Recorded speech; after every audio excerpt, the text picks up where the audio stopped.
자, 보도록 합시다. 자, 먼저 김소월 시인의 가는 길부터 먼저 한번 살펴보도록 합시다. 자, 이것도 역시 우리가 내신 시험을 준비하고 있는 상황이니까, 그죠? 이거 선생님 방금 준 책, 새로 준 책에 들어있어요.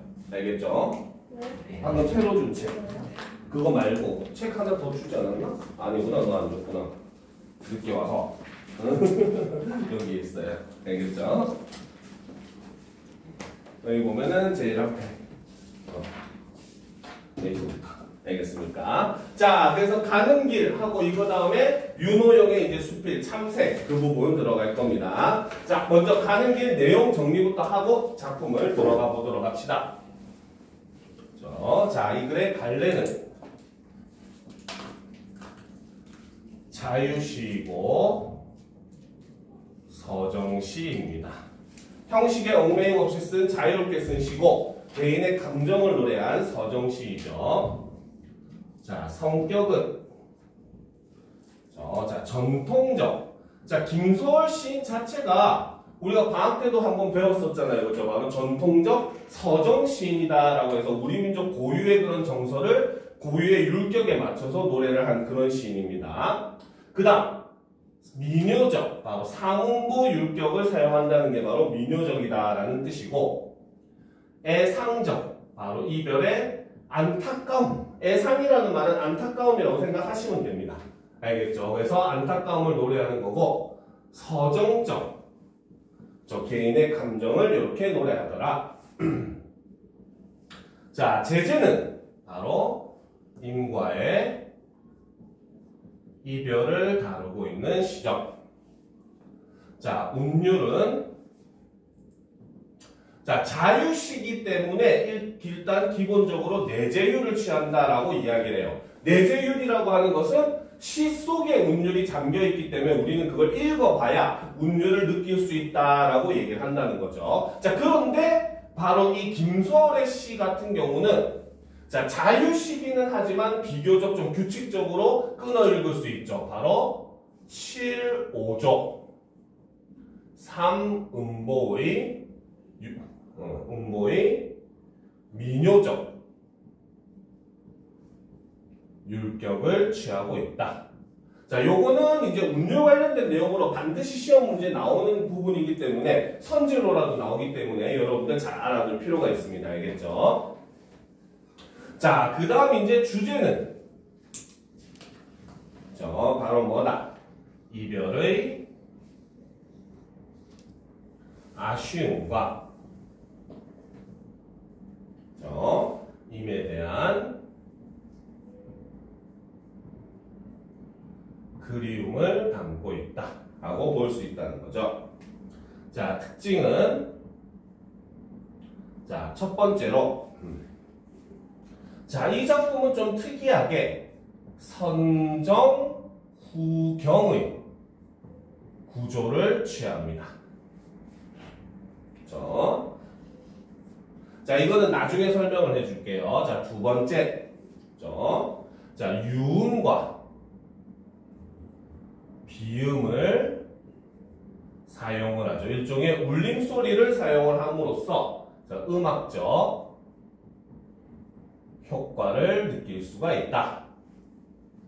그래서 울림소리를 많이 쓰면 조금 부드러운 느낌, 그렇죠? 이런 느낌이 들기 때문에 약간 진짜 음악같이 혹은 이 시에서 이제 나중에 보면 알겠지만 물이 흐르는 장면 이런 것들을 나타내기 때문에 굉장히 이제 물이 흐르는 모습을 형상화했다라고 소리의 성질을 통해 형상화했다라고 볼 수가 있습니다. 자, 그다음 자, 이 시에는 객관적 상관물이라고 하는 게 등장을 하죠. 그래서 이 객관적 상관물을 통해서 바로 뭐다? 화자의 정서를 드러냅니다. 그리고 이제 마지막 네 번째, 자, 시행의 길이와 어조를 변화를 줌으로써 이를 통해 화자의 심리를 표현을 하더라는 거죠.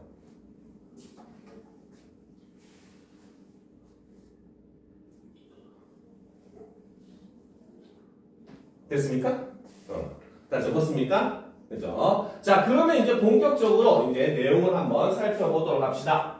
자, 여기까지 다 적었죠? 지워도 되겠죠? 그죠? 바로 김소월 시인이라고 하면은 그죠? 바로 전통적 서정 시인이다라고 이야기를 합니다. 그래서 우리 민족 고유의 정서인 이별의 정안을 우리 민족 고유의 율격인 사문보 율격, 민요의 율격으로서 표현한 가장 대표적인 시인이다라고 항상 강조를 하니까 유념을 해둘 필요가 있죠. 자, 그럼 보도록 합시다. 그립다, 말을 할까, 한이 그리워 이렇게 돼 있어요. 자, 그립다 세 글자죠. 그렇죠? 그 다음에 말을 할까 몇 글자입니까?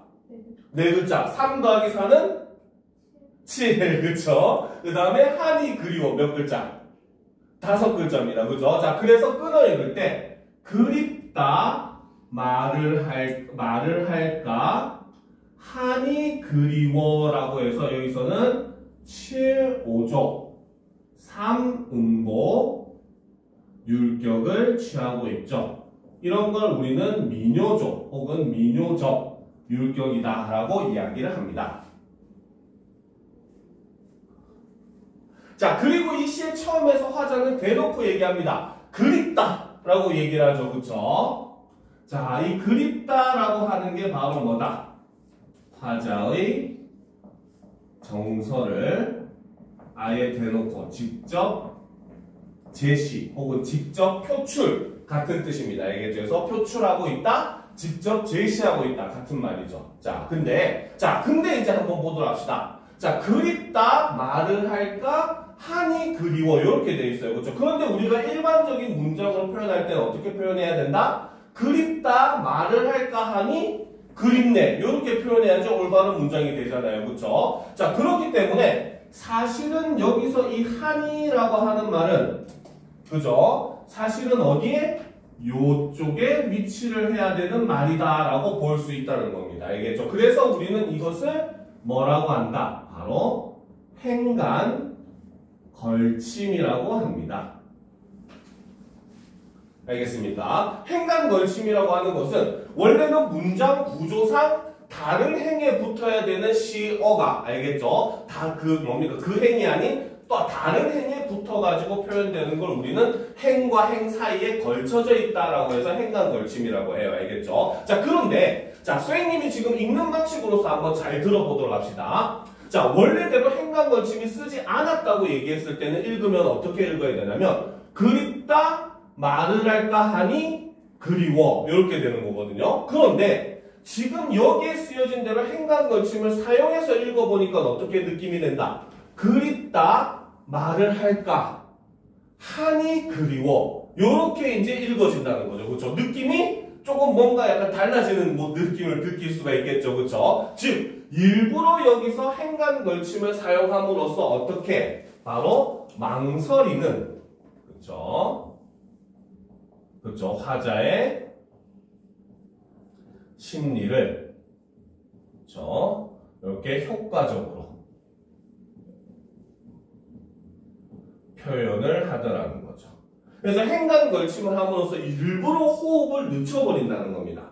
알겠습니까? 그래서 화자의 그런 망설이고 있는 듯한 그런 느낌, 그렇죠? 태도, 이런 것들을 보다 효율적으로 표현하기 위해서 일부러 행간 걸침을 사용했다라고 볼 수 있다는 거죠. 알겠습니까? 자, 그러면 이제 또 계속 보도록 합시다. 그래서 그립다 말을 할까 하니 그리워. 그래서 오히려 그립다는 말을 할까 하는 생각을 하니까 그리움이 더욱더 커졌다는 거죠. 자, 그래서 화자는 다시 또 생각합니다. 그냥 갈까? 바로 내적 갈등을 지금 겪고 있다라고 볼 수 있다는 거죠. 그래서 그냥 갈까? 그래도 다시 더 한번. 자, 그냥 갈까라고 하면서도 지금 발이 채 떨어지지 않죠. 그래서 다시 더 한번 사랑하는 사람의 얼굴을 보고 싶다는 겁니다. 그렇죠? 그런데 여기서 점점점점 바로 생략법을 사용을 하더라는 거죠. 그래서 생략법을 사용을 함으로써 바로 뭐다? 미련과 여운을 나타내주고 있다라고 볼 수 있다는 거죠.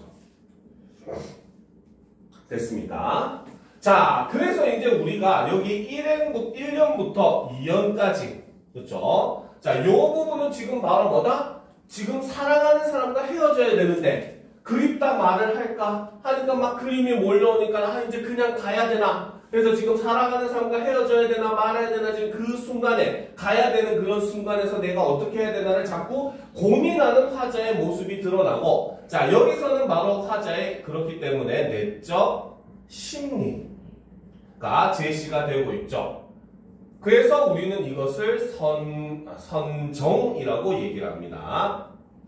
자 원래 우리가 한시에서 사용되는 구조, 사용하는 구조는 선경후정의 구조를 쓰잖아요. 그렇죠? 선경, 먼저 객관적인 상황을 제시하고 그 다음에 후정, 뒤에 개인의 감정을 노래한다라고 하는 게 선경후정 구조인데, 김소월 시인은 그 선경후정 구조를 받아들여가지고 그걸 다시 또 변형시켜서 발전을 시켜가지고 선정후경으로 변화시켜가지고 지금 제시를 하고 있습니다. 알겠죠? 자 그리고 이렇게 내적 심리를 제시하는 장면은 바로 뭐다?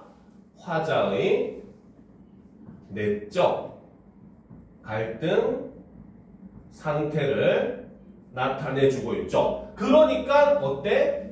시행의 길이가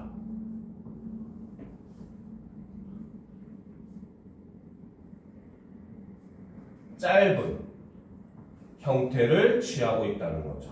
그래서 오히려 여백을 많이 둠으로써 바로 뭐다? 망설이고 있는 화자의 그런 내적 갈등의 모습을 효과적으로 제시를 하고 있다는 겁니다. 알겠습니까? 자, 그런데 자 3년부터는 이제 내용이 조금 변해버립니다. 알겠죠? 자, 보도록 합시다. 자, 저 산에도 까마귀, 들의 까마귀. 자, 이것도 이제 끊어있는 모습을 가만히 보게 되면은, 자, 저 산에도 까마귀, 들의 까마귀, 서산에는 해진다고 지적입니다. 자, 이렇게 지금 사문보가 두 번에 걸쳐서 한 개의 연을 이루고 있습니다. 알겠습니까? 7호조 사문보 율격을 계속 사용을 하고는 있지만, 오히려 앞부분보다는 말의 수가 굉장히 많아졌죠. 2배로 늘어난 모습을 볼 수가 있어요. 그렇죠? 자, 그런데 봅시다. 저 산에도 까마귀, 들의 까마귀. 그렇죠? 자, 지금부터 동그라미 치는 대상들은 바로 뭐다? 감정 이입의 대상이죠. 자, 그래서 저 산에는 까마귀, 들의 까마귀가 있는데, 자, 얘네들이 뭐라고 한다? 서산에는 해진다고 지적입니다. 라고 얘기를 한다는 거죠. 그렇죠? 즉, 까마귀가 지금 지적이는 이유는 바로 뭐다? 이 해가 지금 지고 저녁이 되어가고 있다라는 걸 나에게 알려주기 위해서 지적인다라고 얘기하고 있잖아. 그렇지? 근데 진짜 알려주는 건 아니겠죠. 그렇죠? 사실은 바로 뭐다? 바로 헤어질 시간이 임박했음을 이렇게 까마귀가 알려준다라고 생각을 하고 있는 거죠. 그래서 갈 시간이 돼가지고 이제 가야 되는데 마음은 지금 점점 급해지는데 아직 마음속에서는 내적 갈등의 상태에 있는 것이고, 그 상황에서 까마귀가 깎아보니까 마치 뭐야? 나보고 빨리 가라고 자꾸 재촉하는 것처럼 느껴진다라고 본다는 거죠. 알겠습니까? 자, 사연. 앞강물, 뒷강물, 흐르는 물은, 자, 여기서도 역시 강물, 바로 감정이입의 대상입니다. 알겠죠? 그래서 앞강물, 뒷강물, 흐르는 물은 어서 따라오라고 따라가자고, 흘러도 연달아 흐르뛰다려. 봐서 강물이 지금 흘러가니까 너 빨리 갈 시간 됐어, 빨리 나 따라와, 이렇게 얘기하는 것 같더라는 거죠. 자, 그래서 이 시에서 나오는 감정이입의 대상들은 모두가 하는 역할이 바로 뭐다? 바로 이별의 순간이 되었음을 알리고 재촉하는 그러한 역할을 하는 소재들이고, 알겠죠? 사실 이거는 바로 뭐다? 이별의 순간이 다 왔음을 알고 있는 화제의 그런 촉박함이 이런 모습을 보여준다는 거죠. 알겠죠? 자, 그런데 자, 앞강물, 뒷강물, 흐르는 물은 어서 따라오라고 따라가자고, 흘러도 연달아 흐르뛰다려, 이런 모습을 보면은, 자, 흐릅디다력 같은 경우는 이쪽에 평안도 방언이거든요. 알겠습니까? 자, 그래서 흐릅디다 그려라고 하는 말에 일종의 준말, 방언 같은 말입니다. 알겠죠? 근데 여기서 보면 지금 바로 뭐다? 울림소리.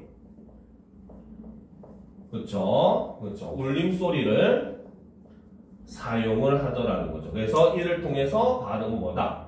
물이 흐르는 듯한 부드러운 운율을 이렇게 형성을 해주더라라고 볼 수 있다는 거죠. 알겠습니까? 자, 그래서 여기 3년부터 4년까지 부분에서는 바로 후경, 그렇죠? 바로 이별의 순간이 다가온 현실의 모습을 이렇게 보여준다는 거죠. 알겠습니까? 자, 그래서 이 후경 부분에서 제시되는 것은 바로 무엇이다? 바로 이별의 시간이 가까워질수록 초조해지는 화자의 모습이 드러나고, 그렇기 때문에 이 부분에서는 바로 뭐다? 시행의 길이가 길어지는 것을 통해서 호흡도 굉장히 가빠지는, 빨라지는, 알겠습니까? 그런 모습을 보여준다는 거죠. 그래서 호흡을 빠르게 함으로써 뭡니까? 뭔가 촉박하고 초조하고 이러한 느낌을 보여주기 위해 시행의 길이가 여기서 길어진다는 겁니다. 알겠습니까? 자, 그래서 이제 아까 앞에서 있었던 뭡니까? 선정의 부분과 후경의 부분은 서로 대조적인 의미를 지닌다는 거죠. 그래서 이걸 대조를 함으로써 바로 뭐다? 그리움과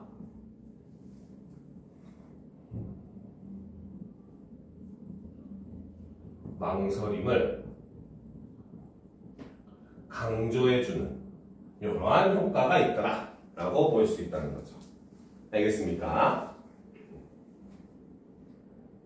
됐습니까? 네. 자, 그래서 이제 바로 여기가 김소월의 그 가는 길이라고 해서 이별의 그런 안타까움, 그죠? 내적 갈등의 상태, 이런 걸 노래한 대표적인 작품입니다.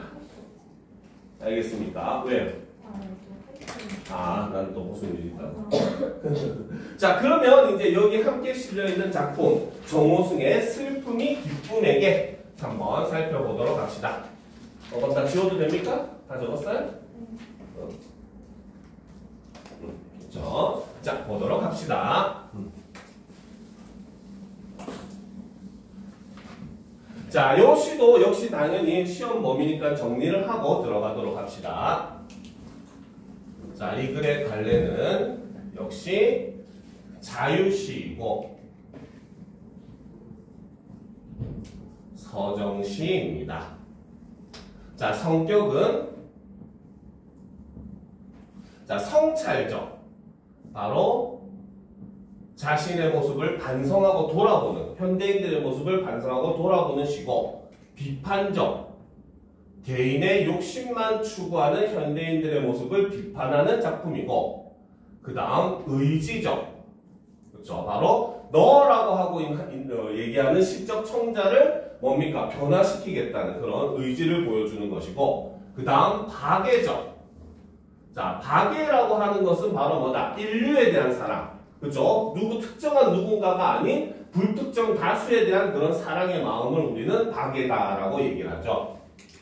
자, 제재는 바로 슬픔. 그 다음에 타인의 고통에 무관심한 이기적인 삶이 제재입니다.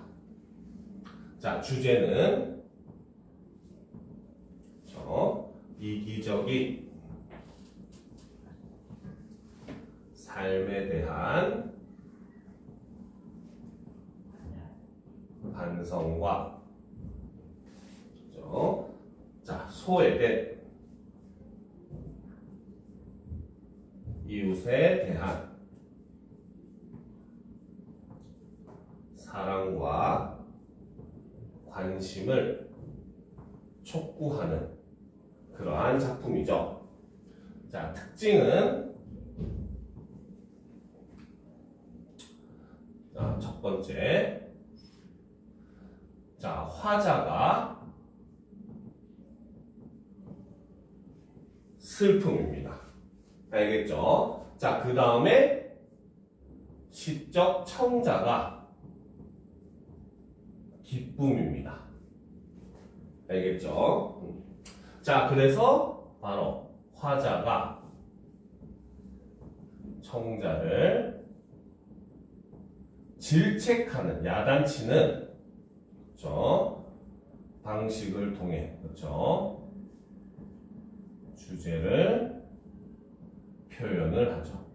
그러니까 이 시의 독특한 점이 바로 그겁니다. 우리가 일반적으로 알고 있는 사랑과 슬픔, 사랑과 기쁨, 슬픔과 기쁨의 의미랑은 반대의 의미라고 볼 수가 있어요. 알겠죠? 자, 그 다음 두 번째는, 그렇죠? 자, 시어의 일반적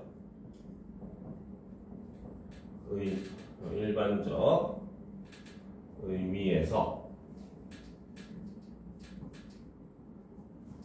벗어나, 그렇죠? 슬픔의 긍정적 의미를 부여를 함으로써 시상을 전개하고 있죠. 자, 그러니까 이 시 같은 경우는 솔직히 여러분들에게 시어의 의미 파악을 설명할 때 굉장히 사용하기 좋은 시긴 합니다. 알겠습니까? 우리가 여러분들이 이제 뭐 모의고사든 아니면은 뭐 내신이든 여러 가지 문제를 풀면서 전혀 여러분들이 보지 못한 시를 보는 경우가 굉장히 많아요. 고등학교 2학년, 3학년 점점 올라갈수록. 그렇죠? 자, 그러다 보니까 우리는 처음 보는 시를 어떻게 판단해야 될까? 그러면 이 시에 쓰인 시어는 긍정일까 부정일까? 요것만 파악하더라도 솔직히 여러분들은 전체의 50%는 이미 해석을 하게 된 겁니다. 알겠습니까? 그러면 이 시어가 이 시에서 긍정적으로 쓰였는가 부정적으로 쓰였는가는 무엇을 기준으로 판단해야 된다라고 했을 때 화자가 취하고 있는 태도를 통해서 판단해야 된다라고 하는 게 핵심적인 내용이거든요. 그렇기 때문에 그거에 대한 어떻게 보면 그 페이크성 지문으로서 제일 많이 등장하는 게 바로 이 슬픔이 기쁨에게라고 하는 작품입니다. 방금 전에서 특징에서 설명했듯이 일반적으로는 우리가 슬픔하면 부정적이라고 생각을 하고 기쁨, 사랑하면은 긍정적이라고 생각하지만 이 시는 완전히 반대예요. 알겠습니까? 오히려 슬픔이 긍정적이고 기쁨과 사랑이 부정적인 겁니다. 알겠죠? 자, 그런 걸 염두에 두면서 한번 작품을 살펴보도록 합시다. 자, 나는 이제 너에게도 슬픔을 주겠다라는 거죠. 자, 여기서 나라고 하는 존재가 바로 등장을 하고 말을 합니다. 바로 시적 화자는 나이고 이 시적 화자가 바로 슬픔이죠. 그렇죠? 자, 그래서 나는 이제 너에게도 슬픔을 주겠다. 자, 여기서 이제 너라고 하는 존재가 등장을 합니다. 자, 이 사람은 바로 시적 청자에 해당하는 인물이고 이게 바로 기쁨, 사랑 이런 의미로 볼 수가 있어요. 근데 일단 아까 얘기했듯이 결론적으로 얘기하면 슬픔이 긍정적 의미의 시어고 기쁨과 사랑이 부정적 의미의 시어가 됩니다. 알겠습니까? 자, 그래서 지금 화자는 얘기합니다. 나는 이제 너에게도 슬픔을 주겠다. 화자가 지금 청자에게 준다고 하니까 여러분들은 여러분들 친구한테 나쁜 걸 선물하지 않잖아요. 그렇죠? 일부러 골탕 먹일 거 아닌 이상은 좋은 걸 줘야 되겠지. 선물이라는 건. 그지? 그러니까 지금 여기서 화자도 너에게 주는 게 바로 슬픔이다라는 걸 통해서 우리는 여기서 슬픔이 긍정적 의미라는 걸 볼 수 있다는 겁니다. 알겠습니까? 자, 그러면 왜 그런지 봅시다. 사랑보다 소중한 슬픔을 주겠다. 자, 일반적인 일반적인 사전적인 의미로서 이 문장을 해석하면은 말이 안 되잖아요. 그렇죠? 그렇기 때문에 우리는 이것을 역설적 표현이라고 볼 수 있죠. 자, 그리고 여기서 보면 항상 뭐든지 주겠다 해서 뭐뭐겠다라고 하는 어미를 사용을 합니다. 그래서 뭐뭐겠다 어미를 반복을 함으로써 당연히 운율이 형성이 되고, 자, 뭐뭐 하겠다라고 하는 건 반드시 그렇게 하겠다는 일종의 의지가 드러나는 표현이죠. 그래서 의지적 태도를 나타낸다라고 볼 수 있다는 거죠.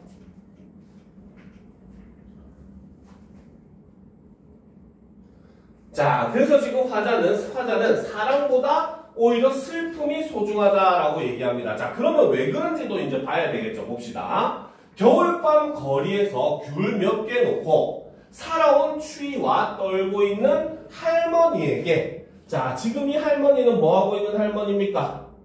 바로 겨울밤 한 길거리 한 구석에서 귤 몇 개 놔두고 귤 사세요 하면서 막 추위에 떨고 있는 그런 할머니라는 거죠. 그렇죠? 즉 바로 뭐다? 이 할머니라고 하는 존재는 바로 소외된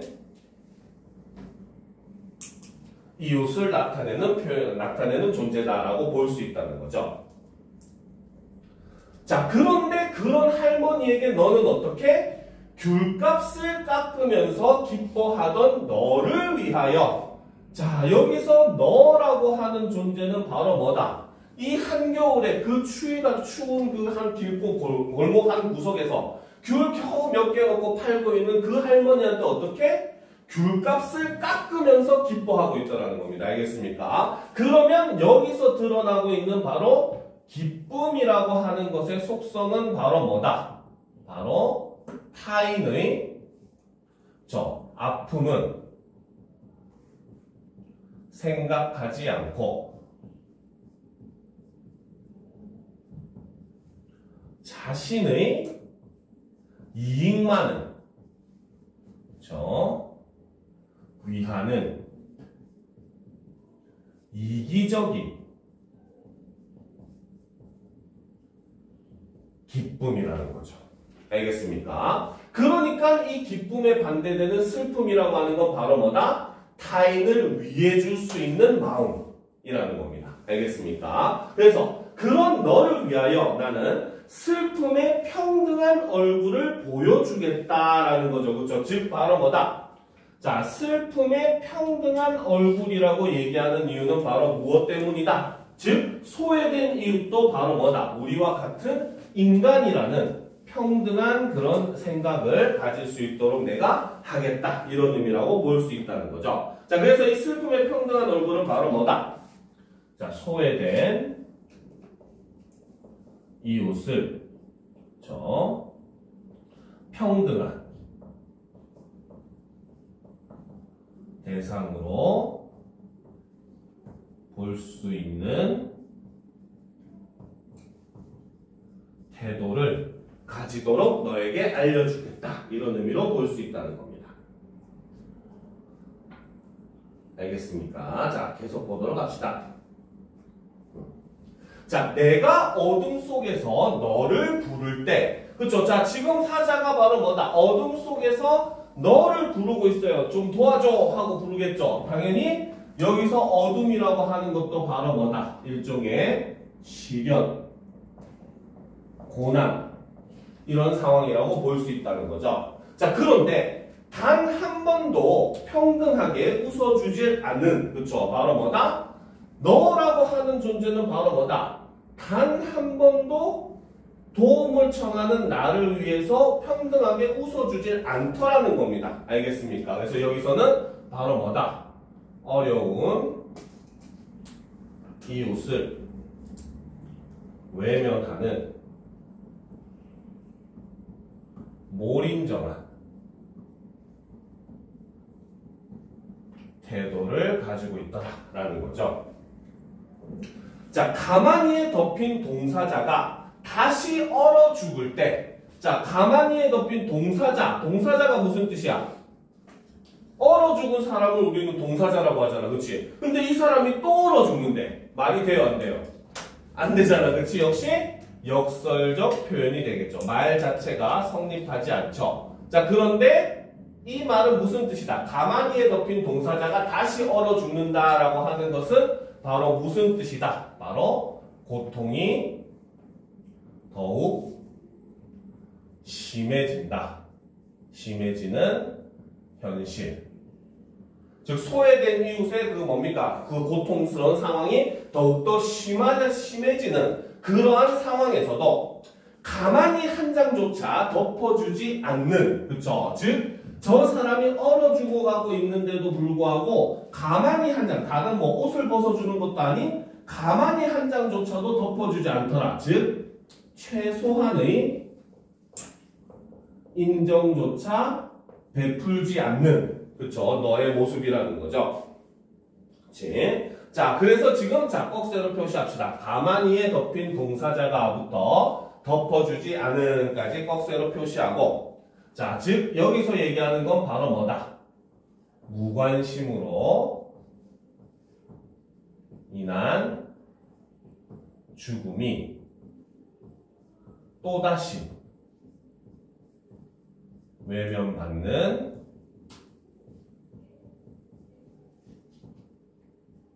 상황이라는 거죠.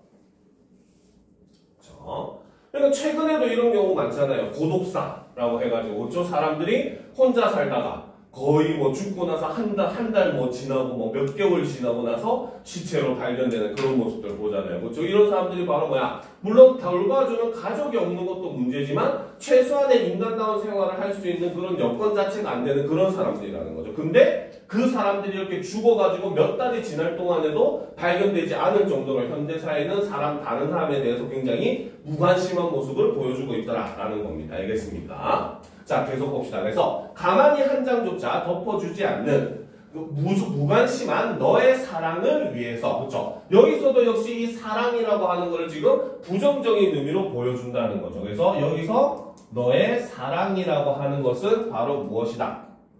그렇죠? 바로 인정이 메마른 이기심을 여기서는 오히려 이렇게 표현을 하는 거죠. 알겠습니까? 자, 흘릴 줄 모르는 너의 눈물을 위해서, 그렇죠? 여기서 눈물은 바로 뭐다? 타인의 아픔에, 그렇죠? 아픔에 흐르는 관심과 사랑, 이런 것들이 이제 여기서는 눈물로 표현이 된 겁니다. 알겠습니까? 그러니까 이 시가 조금 학생들이 혼란스러운 게 설명할 때 사랑의 의미와 작품 속의 사랑의 의미가 자꾸 반대로 등장을 하니까 많이 힘들 수밖에 없어요. 그래서 여기서는 일종의 바로 뭐다? 타인에게 관심을 가지는 거, 타인의 아픔에 공감하는 거, 슬퍼하는 거, 이런 눈물이라고 보시면 됩니다. 자, 나는 이제 너에게도, 그쵸? 기다림을 주겠다라는 거죠. 자, 그러면 여기서 말하는 이 기다림이라고 하는 것은 바로 뭐다? 두 가지 의미로 볼 수가 있어요. 첫 번째는 바로 소외된 이웃의 아픔을 공감할 수 있는 시간이라고 볼 수 있고, 자, 두 번째는 진정한 사랑을 알기 위한 고통과 시련의 시간이다. 즉 깨달음을 위한 고통과 시련의 시간이다 라고 볼 수 있다는 겁니다. 알겠습니까? 자, 됐습니까?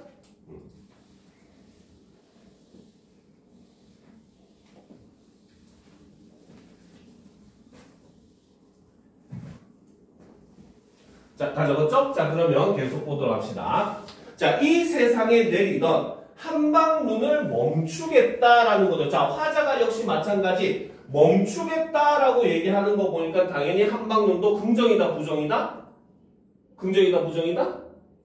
그치, 부정적인 의미겠죠. 왜? 멈춰! 그쵸? 학교폭력 예방, 광고 보면 멈춰! 하잖아. 그치? 안 좋은 거니까 멈추겠다는 거야. 그치? 그러니까, 여기서 이 한방눈이라고 하는 것은 바로 뭐다?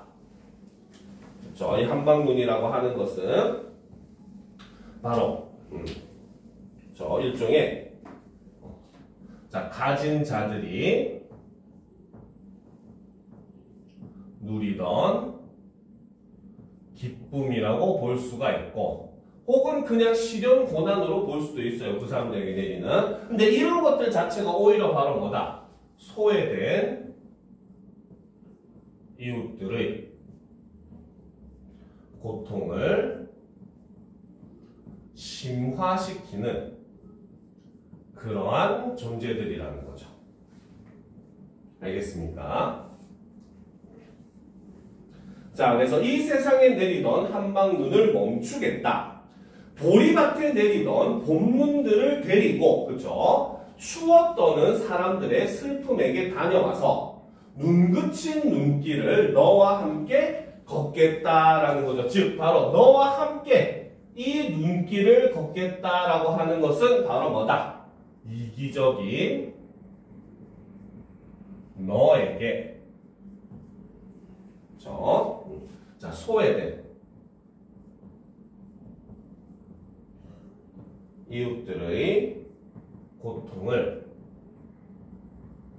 이해하게 하고 참다운 사랑의 의미를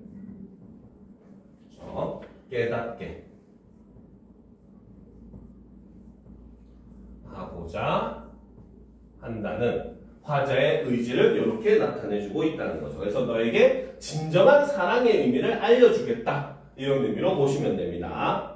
자, 슬픔의 힘에 대한 이야기를 하며, 자, 여기서 말하는 이 슬픔의 힘, 그쵸? 바로 뭐다? 타인을 이해하는 힘, 타인을 포용하는 힘, 이런 의미라고 볼 수가 있는 거예요. 그래서 슬픔의 힘에 대한 이야기를 하며 기다림의 슬픔까지 걸어가겠다라는 거죠. 자, 여기서 기다림의 슬픔이다라고 하는 것은 무슨 뜻이다? 바로 첫 번째, 그렇죠? 바로 기쁨이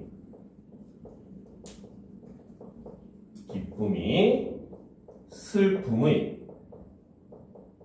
그렇죠? 진정성을 이해할 때까지.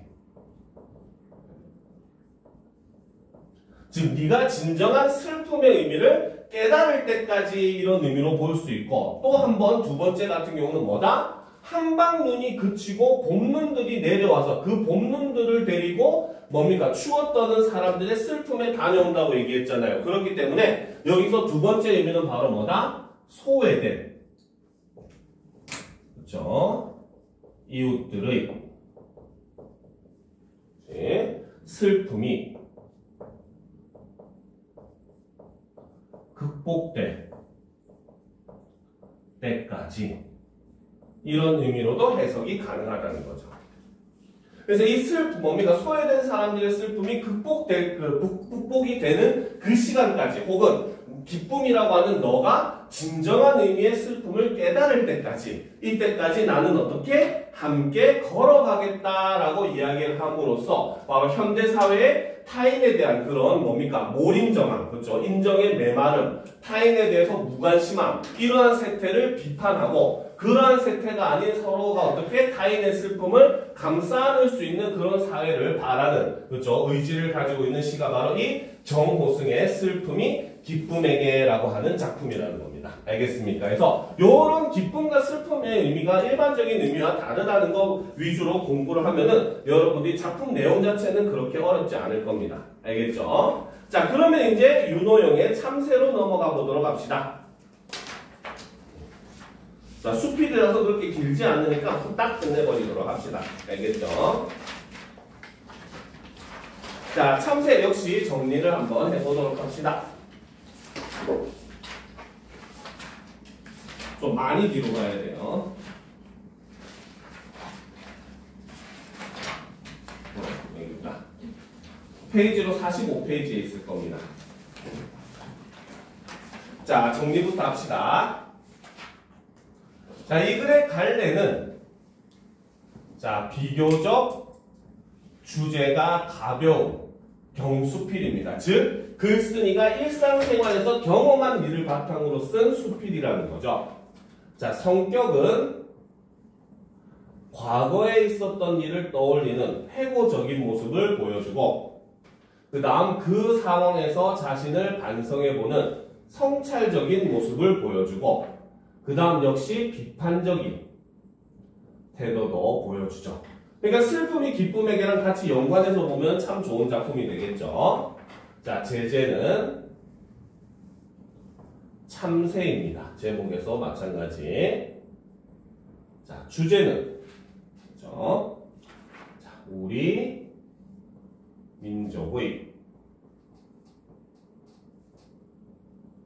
부덕함과 그렇죠? 자, 잃어버린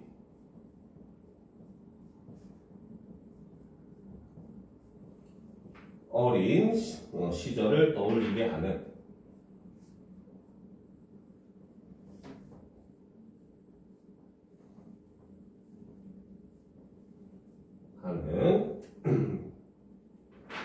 참새에 대한 상념을 다루고 있는 글이라는 거죠. 특징은 첫 번째로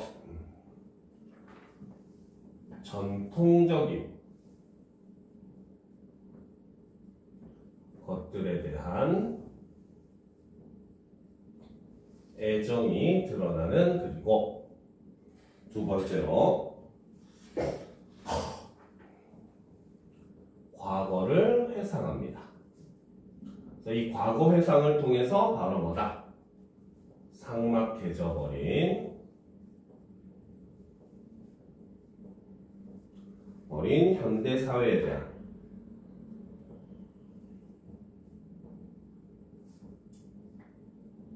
대한 비판적 시각이 드러나죠. 마지막 세 번째로 담담한 회고적 필치, 일종의 문체라고 생각하시면 돼요. 알겠죠? 그래서 필치와 소박한 문체를 사용을 하죠. 막 과장해서 꾸며서 아름답게 쓰기보다는 굉장히 좀 담담하고 차분한 어조로 글을 진행하고 있다라고 생각하시면 될 것 같습니다. 알겠습니까? 네. 두터울 후자거든요. 한자로 알겠지? 그러니까 덕이 두텁다. 사람들 사이에 인정이 많다. 이런 의미로 보시면 돼요. 저기 참새에 대한 저기 뭐예요? 참새에 대한 상념. 그렇죠? 깊은 생각. 됐습니까? 그렇죠? 자, 그러면 이제 우리가 처음부터 내용을 한번 살펴보도록 합시다. 자, 봅시다. 자, 짹짹짹짹짹 무참새에 조잘되는 소리, 반가운 소리다. 벌써 아침나절인가? 오늘도 맑고 고운 아침. 울타리에 햇살이 들어 따스하고 명랑한 하루를 예고해주는 귀여운 것들에 조잘되는 소리이다라는 거죠. 자, 여기서 보면은 바로 뭐다? 귀여운 것들의 조잘되는 소리이다 라는 것은 바로 뭐다? 이꼴 참새 소리를 나타내는 것이고, 이걸 통해서 우리는 바로 뭐다? 서술자의 우호적이고 긍정적 태도를 볼 수 있더라는 거죠. 그래서 이 글에 지금 글쓴이는 이미 처음부터 참새에 대해서 굉장히 좋게 생각하는 그러한 사람이라는 겁니다. 그러니까 참새의 울음소리를 듣고 굉장히 귀여운 것들이라고 생각을 하더라는 거죠. 만약에 참새를 나쁘게 생각한다면 저런 우라지 썩을 놈의 것들 하면서 들었겠죠. 그렇죠? 자, 계속 봅시다. 기지개를 펴면 눈을 비빈다. 즉 서술자는 참새 소리를 들으면서 잠에서 깼다는 거죠. 캄캄한 밤이 아닌가. 전등에 스위치를 누르고 책상 위에 시계를 보니 새로 3시다. 형광등만 훤하다. 다시 눈을 감아도 금방 들렸던 참새 소리는 없다라는 거죠. 그렇죠? 자, 실제로는 바로 뭐다? 자, 이제 여기가 좀 중요한 건데 캄캄한 밤이 아닌가부터 자, 참새 소리는 없다까지 꺽쇠로 표시를 하도록 합시다. 자, 여기서 핵심은 바로 뭐다? 지금 뭡니까? 서술자가 참새 소리가 들리는 것 같다가 좀 어렴풋이 막 하다가 잠에서 짹짹짹짹 소리가 들리니까 잠에서 깼어. 알겠습니까? 근데 알고 보니까 뭐야? 사실 굉장히 캄캄한 밤, 새벽 3시인 거야. 참새는 뭡니까? 그 낮에 활동하는 그런 동물이기 때문에 한밤중에는 울지 않거든요. 그렇죠? 그 말은 내가 들은 참새 소리가 사실은 진짜 참새 소리가 아니다? 아니라는 겁니다. 이게 즉 바로 자기가 꿈에서 본 참새, 들은 참새의 소리라는 거죠. 그래서 여기서 드러나는 게 바로 뭐다? 바로 참새 소리가 그렇죠? 실제가 아닌 그렇죠? 꿈속에서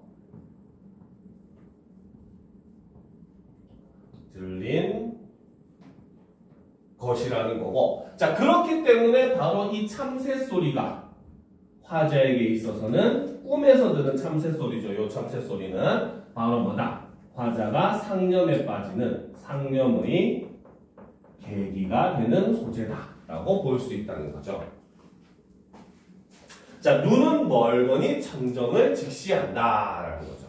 그래서 한밤중에 꿈속에서 참새 소리를 듣고 잠에서 깨게 되면서 이제 상념에 잠기게 되는 서술자의 모습이 드러나는 거죠. 자, 보도록 합시다. 올려놓고. 자, 참새는 공작같이 화려하지도 학같이 고귀하지도 않다. 즉, 참새는 바로 외양이 특별한 그러한 새가 아니라는 거죠. 그렇죠? 라는 걸 통해서 자, 참새는 외양이 특별하지 않다는 거죠. 그 다음 꾀꼬리의 아름다운 노래도 적동새의 구슬픈 노래도 모른다. 자, 근데 여기서 지금 외양의 모습을 나타냈으니까 우리는 시각적인 이미지를 사용을 하고 있고, 그 다음 꾀꼬리의 아름다운 노래도 적동새의 구슬픈 노래도 모른다라고 얘기를 함으로써 참새는 또 어떤 소리, 그렇죠? 울음소리조차도, 그렇죠? 그래서 소리가 예쁘지 않다는 거죠. 여기서는 청각적인 이미지를 사용을 해서 참새의 모습을 다른 새와 비교를 하고 있는 거죠. 자, 시인의 입에 오르내리지도 완상가에게 팔리지도 않는 새다. 즉 인기가 있는 새가 아니라는 겁니다. 알겠습니까?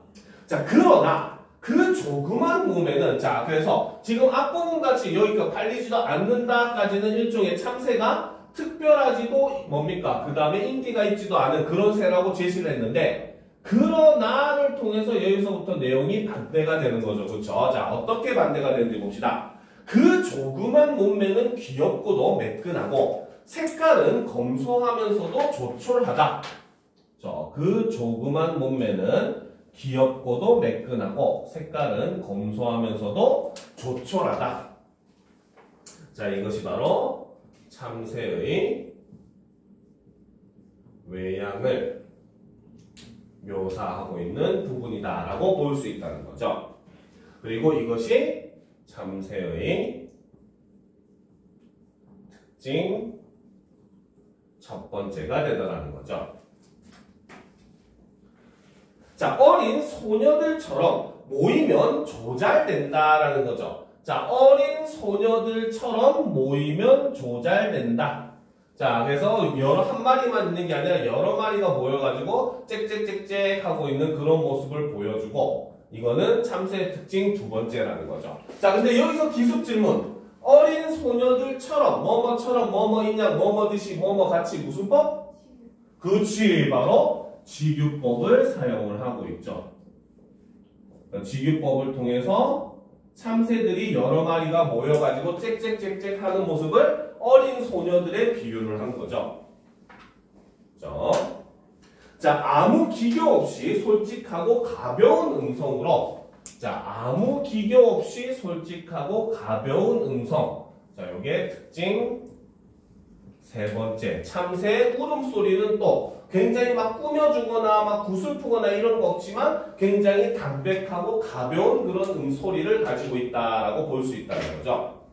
그래서 음성으로 잿깔잿깔 조잘된다라는 거죠. 그래서 여기서는 잿깔잿깔이라고 해서 저 바로 음성 상징어. 저 여기서는 의성어가 되겠죠. 아니죠. 잿깔잿깔. 아, 요거는 일단 빼놓읍시다. 좀 애매하긴 하네요. 의태어라고 볼 수도 있겠다. 잿깔잿깔은. 막 제적이는 모습을 나타냈다라고 볼 수가 있거든요. 요거는 쌤님이 한 번 더 조사해서 정확하게 알려줄게요. 알겠죠? 자, 계속 보도록 합시다. 자, 쫓으면 후루룩 날아갔다가 금방 다시 온다. 그죠? 쫓아도 후루룩 하고 날아갔다가 금방 다시 오는 모습. 특징 네 번째가 드러나죠. 여기서도 음성 상징어가 사용되고 있죠. 후루룩 같은 경우. 그렇지? 자, 우리나라 방방곡곡, 그렇죠? 마을마다, 집집마다 없는 곳이 없다. 여기 바로 참새 특징 여섯 번째가 된다는 거죠. 비록 특별할 건 없지만, 다섯 번째죠. 특별할 건 없지만 항상 어디서나 흔하게 볼 수가 있고, 그 다음 특별할 건 없지만 뭡니까? 아름답진 않지만 굉장히 수수하고, 그렇죠? 목소리도 굉장히 검소한, 조촐한 그런 모습을 특징을 지닌 게 바로 참새다. 즉 굉장히 흔하디 흔한 굉장히 친숙한 모습을 가지고 있다라고 볼 수 있다는 거죠.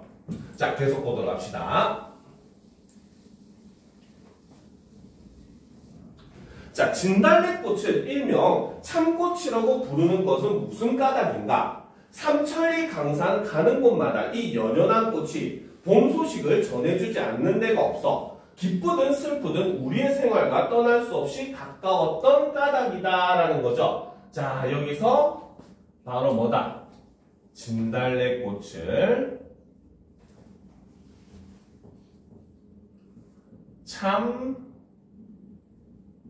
참꽃이라 부르는 이유를 작가가 지금 생각해서 제시를 하는 거죠. 즉 바로 뭐다? 우리의 생활과 밀접하다는 거죠. 그러니까 우리 한국 사람은 바로 뭐다? 우리들과 함께 밀접한 그런 대상에 참이라고 하는 이름을 붙였다라고 이 글의 글쓴이는 생각을 하더라는 겁니다. 알겠죠? 그러니까 진달래꽃이 굉장히 친숙하고 밀접한 흔한 꽃이니까 참꽃이라고 부르듯이 바로 뭐다? 참새도 참새라고 부르는 이유가 바로 뭐다? 우리와 굉장히 밀접한 새이기 때문이다라는 거죠. 알겠습니까? 이해가 돼요? 그렇죠? 자, 계속 봅시다. 자, 민요시인 김소월이 다른 꽃 다 버리고 오직 약산의 진달래를 노래한 것도 다 이 나라의 시인인 까닭이다. 하고한 새가 많건만 이 새만을 참새라 부르는 것도 같은 뜻에서다라는 거지, 그치? 자, 이 나라의 민요 시인이 새를 노래한다면 당연히 이 새가 앞설 것이다. 그래서 여기서 말하는 이 새가 바로 지금까지 계속 얘기하고 있는 참새가 되겠죠. 그래서 참새를 만약에 김소월 시인이 시 속에다가 새를 넣었다면은 참새가 맞을 것이다 라는 거지, 그치? 근데 실제로는 적동새를 얘기를 하죠. 김소월 시인은. 자, 보도록 합시다. 자, 우리 집 추녀에서 보금자리를 하고 우리 집 울타리에서 자란 새가 아닌가? 이 새 울음에 동창에 해가 들고 이 새 울음에 지붕에 밭꽃이 피었다라는 거죠. 자, 꺽쇠로 표시합시다. 자, 우리 집 추녀에서부터 밭꽃이 피었다까지 꺽쇠로 표시합시다. 그렇죠? 자, 여기서 이 참새라고 하는 존재는 바로 뭐다? 참새도 진달래꽃, 즉 참꽃이라고 불렀다고 했죠. 꽃과 마찬가지로 우리 생활과 밀접한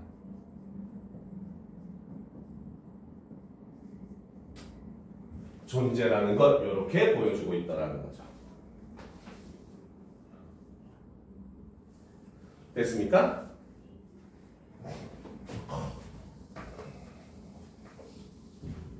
다 적었습니까? 그죠? 자, 계속 봅시다. 자, 미물들도 우리와 친분이 같지가 않다. 제비는 반갑고 부엉새는 싫다. 까치 소리는 반갑고 까마귀 소리는 싫다. 이 참새처럼 한 집안 식구같이 살아온 새도 없고 이 참새 소리처럼 아침에 반가운 소리도 없다. 위허 그렇죠? 여기서는 지금 뭡니까? 소리를 지금 흉내낸 말, 의성어를 지금 사용을 하고 있죠. 음성 상징어를 사용을 하고 있죠. 자, 긴 목소리로 새 쫓는 소리가 가을 들판에 메아리 친다. 들국식을 축내는, 자, 다음 페이지. 자, 새들을 쫓는 소리다. 그렇게 보면 참새도 우리에게 해로운 새일지 모르지만, 왜? 우리의 곡식을 축내기 때문에 해로운 새일 수도 있다는 거죠. 그래서 우리에게 해로운 새일지도 모르지만이라고 하는 것은 바로 뭐다? 그렇죠? 바로 곡식을 축내기 때문이라는 거죠. 자, 하지만 봄, 여름에는 벌레를 잡는다라는 거죠. 즉, 봄과 여름에는 오히려 우리한테 이로운 새라는 겁니다. 알겠습니까? 그래서 참새는 이로운 새이기도 하더라는 거죠.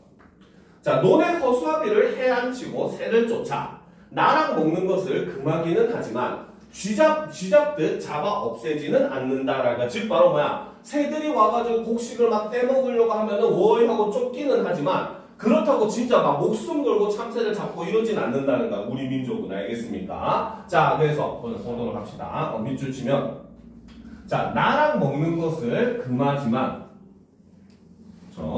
금하기는 하지만 쥐잡듯 잡아 없애지는 않는다. 자, 이것이 바로 참새를 대하는 우리 민족의 태도 첫 번째라는 거죠. 우리나라 사람들은 좀 대단합니다. 그죠? 몸에 좋다고 하면 아주 씨를 말릴 정도로 잡아먹잖아. 그치? 그래서 참새가 만약에 진짜 우리한테 이렇게 해를 끼치는 안 좋은 놈이다라고 했으면은 정말 기를 쓰고 진짜 멸종 직전 멸종의 순간까지 갈 수 있도록 잡아냈겠지만, 하지만 우리 민족은 오히려 참새에게 굉장히 좀 그냥 뭡니까? 관대한 모습을 보여주더라는 거죠. 그러니까 당장 눈앞에 있는 피해 정도를 위해서 이제 쫓아내기는 하지만 진짜로 막 잡아 죽일 듯이 참새를 멸종시키려고 하는 그런 모습을 보이지 않는다는 겁니다. 자, 만일 참새를 없애자면 그리 불가능한 일은 아니다. 반드시 추녀 끝에 서식하기 때문이다. 그래서 우리 집은 항상 사람의 집 근처에서 사니까 그것만 더 없애도 참새를 멸종시키는 건 쉽더라는 거죠. 자, 그러나 그렇게 매몰하지도 않았고 이삭이나 북대기 깔이나 겨 속의 나달, 수채의 바풀에까지 인색하지는 아니하였다라는 거죠. 자, 꺽쇠로 표시합시다. 매몰하지도 않았고부터 인색하지는 아니했다. 이게 바로 우리 참새를 대하는 우리 민족의 태도 두 번째가 된다는 거죠. 자, 새를 쫓는다라고 하지 않고 새를 본다라고 하는 것도, 그죠? 참새를 지금 뭡니까? 날아가게 만드는 것도 쫓는다가 아니라 새를 본다라고 하는 것도, 그죠? 참새에 대한 긍정적인 태도가 드러나는 표현이다 라고 볼 수 있다는 거죠. 하는 것도 애기같이 귀엽게 여긴 부드러운 말씨다. 그리하여 저녁 때는 다 같이 집으로 돌아온다라는 거죠. 즉 여기에 있는 포함되는 다 같이에는 바로 뭐다? 가족 플러스 참새도. 왜? 인간의 그 집 추녀에 산다고 했잖아. 그치? 그러니까 참새도 함께 돌아온다라고 표현을 하는 거죠. 여기서는 참새를 대하는 태도 네 번째가 드러나고, 자, 여기서 다 같이라고 하는 것은 표현은 바로 뭐다? 바로 가족 플러스 참새까지 다 포함된 그런 개념이다라고 볼 수 있다는 거죠. 알겠습니까? 그러니까 참새도 집이 사람들이 살고 있는 사람들의 집 추녀 밑에 자기들의 집을 지으니까 저녁이 되면 참새도 자기의 집으로 돌아오고 사람들도 자기의 집으로 돌아가는데 그 공간이 다 똑같은 함께 가족처럼 살아가는 그러한 존재다라고 본다는 거죠. 알겠습니까? 자, 계속 보도록 합시다.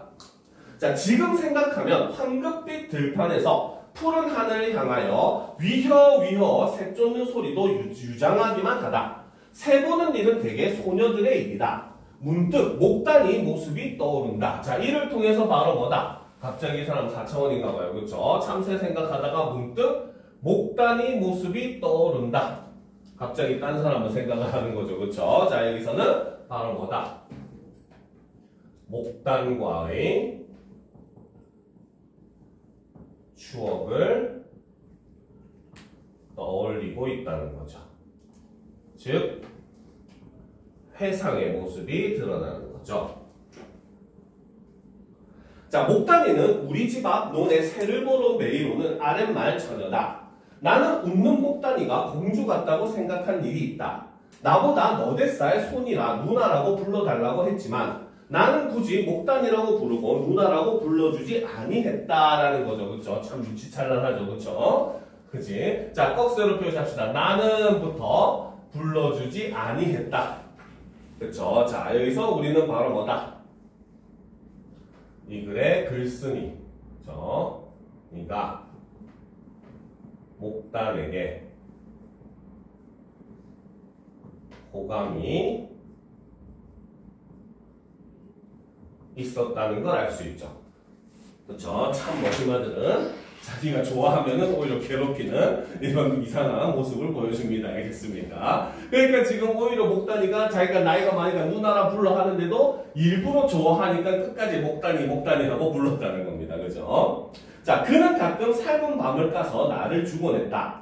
혼자서는 종일 심심한 까닭에 내가 날마다 와서 같이 놀아주기를 바라는 것이었다. 그도 만약 지금 살아있다면 물론 할머니가 되었을 것이다. 굉장히 오래전 과거의 일이었다는 거죠. 자, 올려놓고, 자, 폐가한 집을 가리켜 참새 한 마리 안 와 앉는 집이라고 한다라는 거죠. 즉 바로 먹을 게 없으면 참새도 안 오니까 바로 그 폐가한 집을 참새 한 마리 안 와 앉는 집이다라고 한다는 거죠. 또 참새 많이 모이는 마을을 복마을이라고도 한다. 후덕스러운 말이요 이유 있는 말이기도 하다. 참새는 양지 바르고 잠풍한 곳을 택한다. 여러 집이 오밀조밀 모인 대촌을 택하고 나달이 풍족하고 바간이라도 있는 부유한 마을을 택하니 복지일 법도 하다. 풍족한 마을에서는 새한테도 각박하지가 않다. 그렇죠? 왜? 마을이 자기들이 먹을 게 풍족하고 이러니까 땅에 떨어진 나달이나 이런 거 신경 안 쓰는 거야. 알겠습니까? 뭐 넓은 의미로는 좋은 의미로는 새들이 이제 먹을 것도 있어야 되지 않느냐 이런 의미로도 보지만 굳이 이제 그것까지 싸그리 해가지고 돈을까지 만들 필요가 없다는 거예요. 푼돈 해봤자 이미 이걸로 우리 충분하니까 거기에 대해서 너그러워진다는 거죠, 사람이. 그죠? 그런데 반면에 굉장히 각박한, 그죠? 먹고 살기 힘든 마을에 가면 어때? 땅에 떨어진 나달 하나도 서로 먹으려고 서로 싸우는 그런 모습을 보여준다는 겁니다. 알겠죠? 그러니까 오히려 이렇게 풍족한 마을일수록 새들한테도 더욱더 자비로운 그런 모습을 보여준다는 거죠. 자, 그래서 언제인가 나는 어느 새장수와 만난 적이 있었다. 조롱 안에는 십자매, 인코, 문족, 카나리아, 기타 이름 모를 새들도 많았다. 나는 참새만 없네 하다가 즉시 뉘우쳤다. 실은 참새가 잡히지 아니해서 다행인 것을이라는 거죠. 그래서 처음에는 나도 모르게 뭐다. 나는 참새만 없네. 자, 여기서 우리는 뭡니까? 참새에 대한 애정을 알 수 있는데 순간 뭡니까? 자신은 바로 자신의 그 말을 뉘우치게 되었다는 거죠. 그 이유는 바로 뭐다? 실은 참새가 오히려 안 잡혔으니까 여기 없는 것이니까 잡히지 않은 게 오히려 다행이다라고 생각을 했다는 거죠. 이게 바로 자신의 생각을 뉘우친 이유라는 겁니다. 자, 나는 어려서 조롱을 본 일이 없다. 시골서 새를 조롱에 넣어 기르, 여기서 조롱은 새장이라고 생각하시면 돼요. 자, 시골서 새를 조롱에 넣어 기르는 사람은 한 사람도 없었다. 제비는 찾아와서 논어를 읽어주고, 자, 올려놓고 보도록 합시다. 그래서 제비는 찾아와서 논어를 읽어주고, 이거는 이제 논어라고 하는 경서에 나타나는 이 그 구절을 지금 인용한 부분입니다. 알겠죠? 그래서 제비는 찾아와서 논어를 읽어주고, 까치는 찾아와서 반가운 소식을 전해주고, 꾀꼬리는 문 앞 버들가지로 오르내리며 머리 곱게 빗고 담배밭에 김매러 가라라고 일깨워주고, 또한 참새는 한 집의 한 식구인데 조롱이 무엇이 필요하랴? 그렇죠? 바로 뭐다? 여기서 서리법을 사용을 함으로써 자연을 바로 뭡니까? 소유물이 아닌 함께 공존하는 대상으로 바라보는 시각이 드러난다는 거죠. 알겠습니까? 자, 여기서 그렇기 때문에 드러나는 시각은 바로 뭐다? 글쓴이에게 있어서 새라고 하는 존재는 바로 소유의 대상이 아닌 공존의 대상이라는 거죠.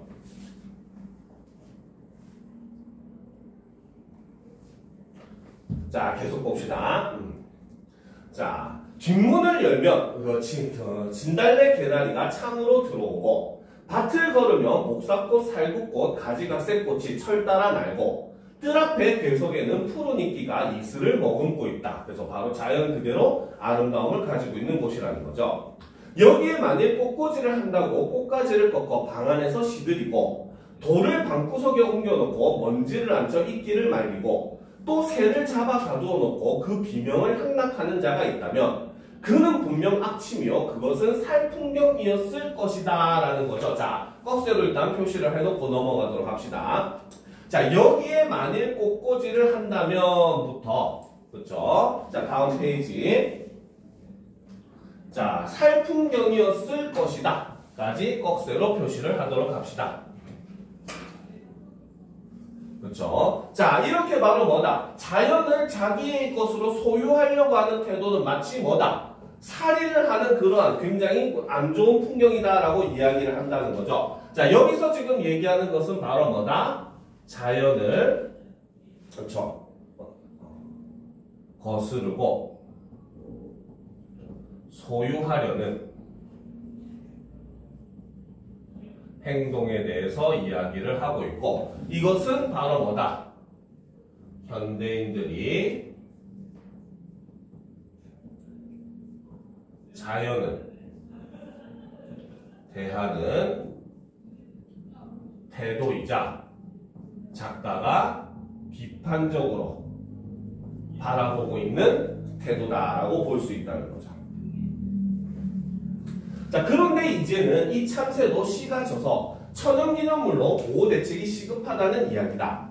세상의 참새들조차 명맥을 보존할 수가 없게 되었는가? 라는 거죠. 이거는 서리법이 아니라 바로 뭐다? 참새가 바로, 참새조차도 이렇게 씨가 말라가는 현실에 대해서 작가는 바로 안타까움을 느끼고 있다 라고 볼 수가 있다는 거죠. 그동안 이렇게 세상이 변했는가 생각하면 메마르고 삭막하고 윤기 없는 세상이다 라는 거죠. 바로 현대사회는 어떻다? 메마르고 삭막하고 윤기 없는 세상이다. 그렇죠. 바로 이것이 현대사회에 대한 작가의 부정적 인식이 드러나는 부분이라는 거죠. 자, 달 속의 돌멩이까지 캐내도록 악착같이 발전해가는 인간의 지혜가 위대하다면 무한히 위대하지만, 한편 인간의 행복을 위하여 한 마리의 참새나마 다시금 아쉽고 그립지 아니한가. 연화봉에서 하계로 쫓겨난 양소유가 사바 풍경을 다 겪고 또 부귀영화를 한껏 누리다가 석장 짚은 노승의 성진아 한마디에 황현대가 옛 연화봉이 그리워 다시 연화봉으로 돌아갔다. 그쵸? 자, 이거는 바로 소설 구운몽의 내용입니다. 알겠습니까? 그래서 이 부분에서는 소설 구운몽의 내용이죠.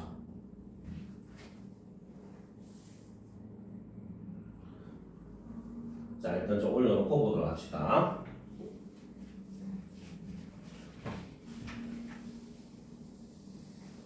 자, 계속 봅시다. 자, 짹짹짹 잠결에 스쳐간 참새 소리는 나에게 무엇을 깨우쳐 주려는 것일까? 라는 거죠. 그래서 여기서 이 참새 소리가 나에게 깨우쳐 주는 거. 자, 요건 당연히 정리를 해놔야 되겠죠. 자, 두 가지만 적도록 합시다. 자, 첫 번째, 이 참새 소리는 자, 작가의 잠을 깨우고 상념을 불러 일으키는 이러한 역할을 하고, 두 번째는 바로 뭐다? 과거 회상이 단순히 회상으로 끝나는 게 아니라 바로 뭐다? 철학적 깨달음으로 나아가게 되는 계기로 작동하는 게 바로 이 참새 소리라는 거죠.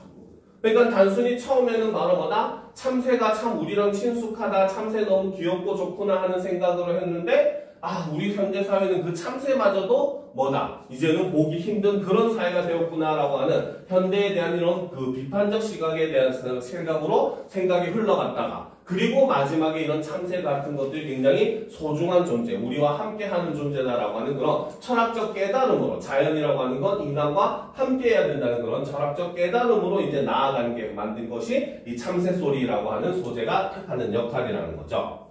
그래서 참새 소리는 나에게 무엇을 깨우쳐 주려는 것인가? 날더러 어디로 돌아가라는 것인가? 40년간 꿈에도 생각해 본 적이 없는 내 소리, 무슨 인연으로 40년 전 옛 추억, 가버린 소년 시절, 고향 풍경을 이 오밤중에 불러일으켜 놓고는, 그쵸, 바로 참새 소리 때문에 과거를 떠올리게 됐다는 거죠. 어디로 자취를 감춘 것이냐? 잠결에 몽롱하던 두 눈은 이제 씻은 듯 깨끗하다. 나는 문득 일어나 불을 피워 차를 다리고 고요히 책상 머리에 앉는다라는 거죠. 그래서 한밤중에 참새 소리로 인해서 상념에 잠긴 화자의 글쓴이의 모습을 다루고 있는 작품이 바로 이 윤호영의 참새라고 하는 수필입니다. 알겠습니까? 자, 지금부터 15분 정도 쉰 다음에 35분에 이어서 이제 나가도록 합시다. 알겠죠?